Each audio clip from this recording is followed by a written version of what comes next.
असहजता पैदा होती है आदर्श से। मनुष्य पाखंडी हुआ, असहज हुआ, जटिल हुआ आदर्शों के कारण। लोग सिखा रहे हैं एक दूसरे को, माँ बाप सिखाते हैं बच्चों को, ऐसे हो जाओ कि देखो तुम्हें बनना है बुद्ध जैसा, कि बनना है सिकंदर जैसा, कि बनना है ऐसा।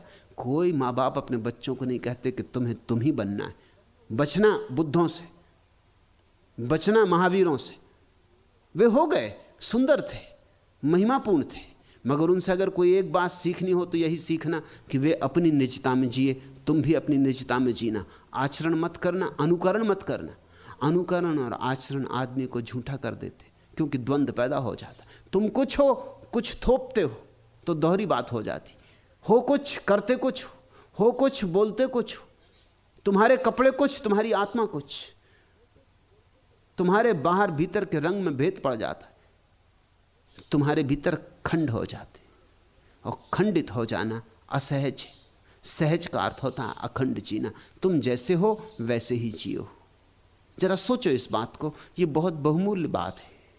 तुम जैसे हो बस वैसे जियो, बुरे तो बुरे, भले तो भले। तुम सारी दुनिया को अपनी वस्तु स्थिति से वाकिफ हो जाने दो। तुम अपने को उघाड़ दो। तुम कह दो कि ऐसा मैं हूं, यह मेरी नियति, ऐसा मुझे परमात्मा ने बनाया, उसकी ऐसी मर्जी। स्वीकार करे दुनिया तो ठीक, अस्वीकार करे तो ठीक। जब तुम चाहोगे कि दुनिया मुझे स्वीकार करे ही, तभी अड़चन शुरू होगी। तब यह होगा कि दुनिया जैसा चाहेगी वैसा तुम्हें होना पड़ेगा।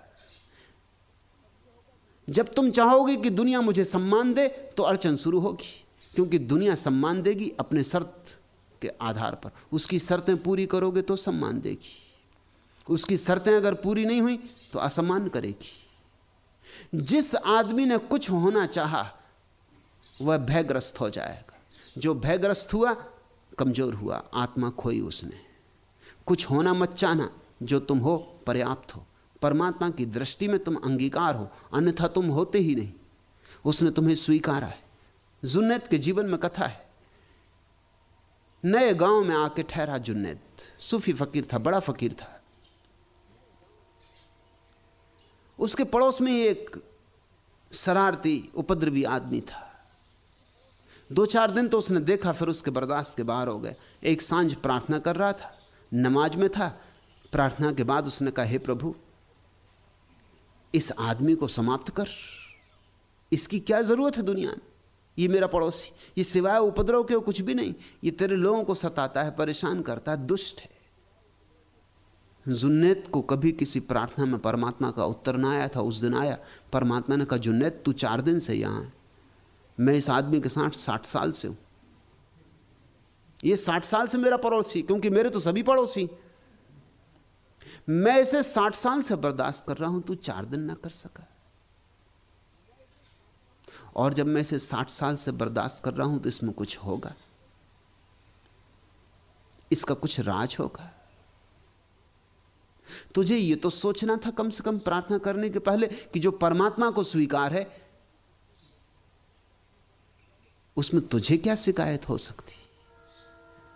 यह बात प्रीतिकर है। जुन्नैद ने उस दिन से फिर किसी आदमी के सुधार की प्रार्थना भी नहीं की, क्योंकि जैसा परमात्मा की मर्जी, जैसा है ठीक है।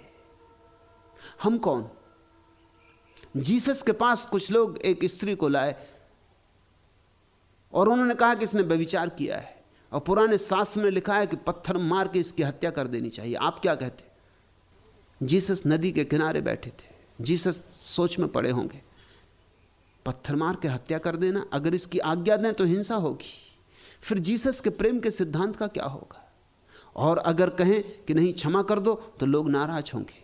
लोग कहेंगे तुम हमारे पुराने धर्म का खंडन कर रहे हैं, हमारे शास्त्र का खंडन कर रहे हैं। लोग यही चाहते थे। असल में लोग आए ही इसलिए थे कि अगर जीसस कहेंगे कि क्षमा कर दो इसको, तो हम ये पत्थर जीसस को ही मारेंगे, क्योंकि वह हमारे पुराने धर्म ग्रंथ के खिलाफ बात कर रहे हैं। और अगर उन्होंने कहा कि मारो इसे पत्थर, तो हम इस स्त्री की हत्या भी करेंगे और जीसस से कहेंगे क्या हुआ तुम्हारे प्रेम का, तुम्हारी करुणा का। कहां गई तुम्हारी करुणा, कहां गया तुम्हारा प्रेम? सब धोखाधड़ी की बातें।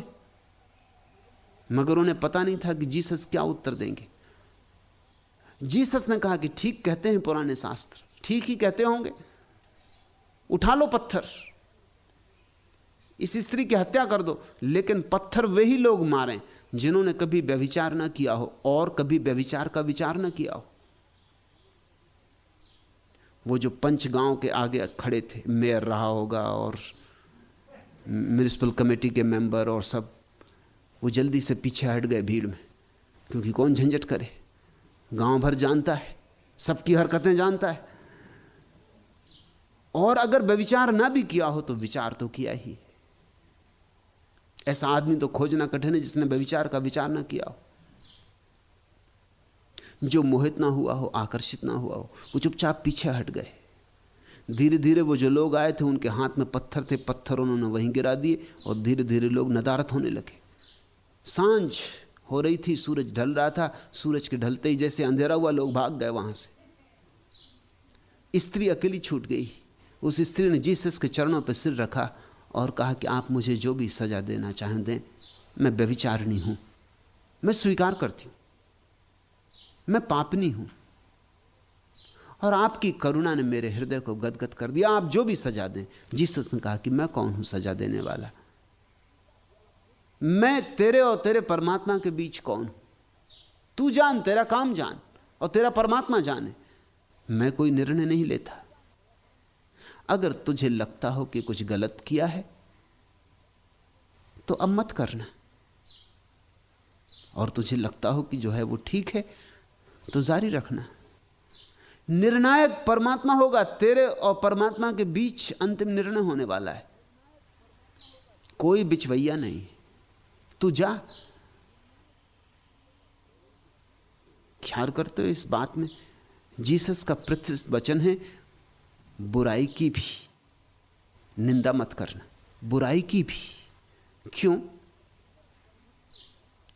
इसलिए कि अगर परमात्मा चला रहा है तो कुछ कारण होगा। अपने भीतर जागना, जीना, लेकिन जीने का सूत्र निकलता हो निजता से। सहज जुगतिले आसन करो।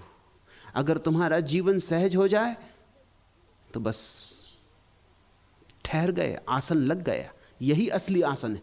पालथी मार के और सिद्धासन लगाना असली आसन नहीं है।